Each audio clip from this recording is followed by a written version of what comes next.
પ્રશ્ન 1 નીચેના પ્રશ્નોના 3-4 વાક્યોમાં ઉત્તર લખો। 1. નવા વર્ષે લેખક क्या સંકલ્પ કરે છે? ઉત્તર: નવા વર્ષે લેખક આટલા સંકલ્પો કરે છે।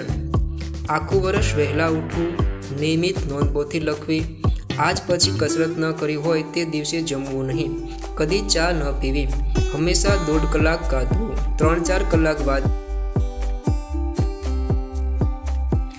વલ્લભભાઈની રમૂજી કૃતિ કયા પ્રસંગોએ જોવા મળે છે?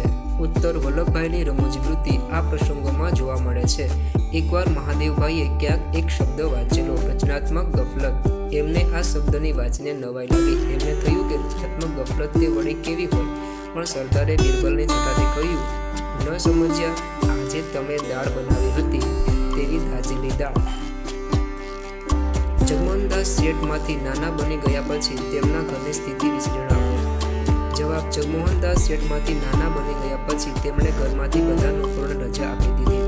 ઘરનું કામ કરવા કેવળ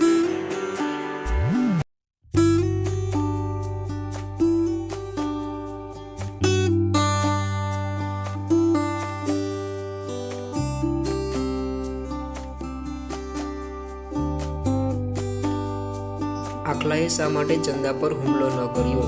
ઉત્તર: ચંદાની અણિયાણી આંખોથી અંજાયો હોય એમ આખલો પડ્યો ચંદાને તાકી રહ્યો।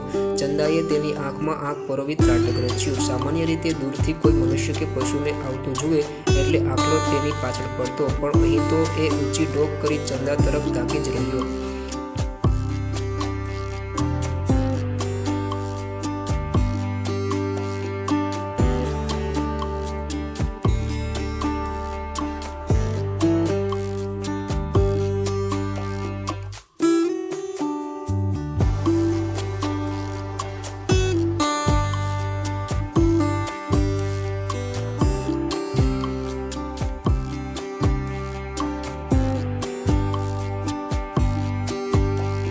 ગુસ્સામાં આવીને ચાની દુકાનવાળા પહાડીએ અંગ્રેજને શું સંભળાવ્યું?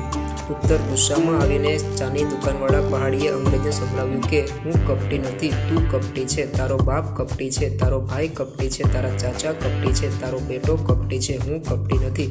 હવે તો ભારત આઝાદ થઈ ગયું છે, હવે તમારા જેવા કપટી અંગ્રેજોનું કાંઈ ચાલવાનું નથી।